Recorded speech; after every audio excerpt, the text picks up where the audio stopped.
Sam. Good evening. Obviously, like Sam said, when you're picking later in the draft, the odds are a little less than what you're going to come up with. But the way we've kind of approached the draft is the same every year, and we went about it the same way, with the same amount of detail, trying to make sure we were prepared for tonight. And knowing that you have those picks going in makes it helpful from the beginning of the year. And we're able to come away with two guys tonight that we feel fit our program as people, character guys that are going to come in and work and kind of embody some of the things that we look for on the basketball court, but off the basketball court. I guess I'll start with Hall, from Virginia kid, Virginia Beach kid. We had him in here for a workout. We actually got time with him at the Portsmouth Invitational as well. So we feel like we know him really, really well. Been able to see him practice and play for a while now because he's a veteran player. So when you get guys who have been through it, top teams in the country, play high-level ACC basketball, you're always happy to add those guys into the program. He's a guy who was an all-ACC defender. He's a guy who improved his shooting every single year he was in college, attempts and accuracy. So be able to play on the ball, off the ball. We're interested in seeing him just kind of get on the floor and just kind of fit in with our other wings and have a chance to play there. With Kevin Hervey, he's a guy, as you guys know, have had some injury issues in the past. Local, as far as Texas, down in UT-Arlington, local kid who ended up staying at home, had some bigger offers but decided to stay home and made the best of his opportunities. So he's also a four-year player. We've seen him play for a while. Got used to seeing him going to practices, really, really comfortable. At his size, 6'9", with the wingspan at 7'3", that's something we really look for and we value. Then he's a person that has been able to stretch the floor on offense, make some plays, cover a different couple positions. So those are players that we were excited about when we got an opportunity to add them to the organization. Questions for Sam or Will? Will, just on Hervey and Hall, how important was it in the evaluation process that those guys were guys who have been in college for a longer time? I know you'd had some guys in recent seasons that were, one-and-done guys, some younger guys, and Terrence and Dakari, and then even Daniel Johnson, or Hamilton rather. But how important was that experience that those guys had? I wouldn't say it's something we went into the draft making sure we wanted to do. But again, when you're picking later in the draft, some of those more experienced guys are on the board. And you also know they're going to be in the draft, so you've been preparing for them for a longer time.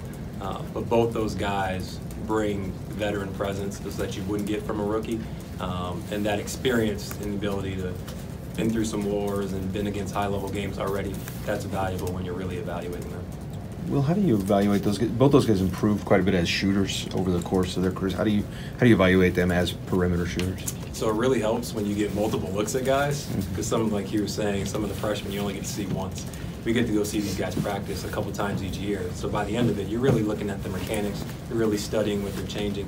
And our scouts and our evaluators, they go out and they work really, really hard. So if they've seen these guys each year, they're documenting it each year, and then you really get to break it down and watch them.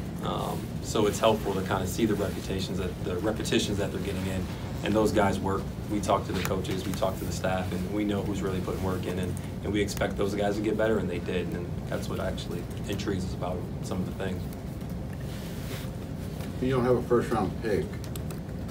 How do you alter your? I mean, I would assume you're not you're not centering on lottery guys. So I guess you're looking at guys that maybe slip through the cracks, or yeah. How's that different? I guess. Well, I mean, I think it kind of speaks to what Will was saying earlier, which is we approach every draft the same way. We want to know the front to the back, and even the guys that we just finished talking to that went undrafted. So it's really the same process because you just don't know what's going to happen. One year where we had no picks, that was the year that we ended up with Domas and Victor, and that was without really thinking. We weren't even in the 50s in that year. So we just try to evaluate. The other thing that you have is you have years that run into each other. So there's cycles of years. So you're evaluating one draft class, but you're really also evaluating half of another, at the same time. And it's again, Will and the group of guys that we have working on this. It's what they do every single day. They spend their entire day thinking about the draft and getting ready for this evening, and then starting tomorrow, they'll be getting literally. We have meetings starting tomorrow.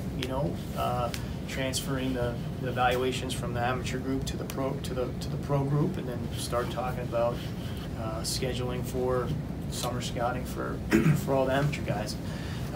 So it's a year-long thing, really, basically. Sam, are these the only two guys you can talk about at this point? Yeah, so, you know, in the world that we live in, there's, you know, I think that everyone's aware that there's potentially some other stuff that happened tonight. We're just not able to talk about it just because of the logistics of the previous trades and things like that. There'll be an opportunity to do that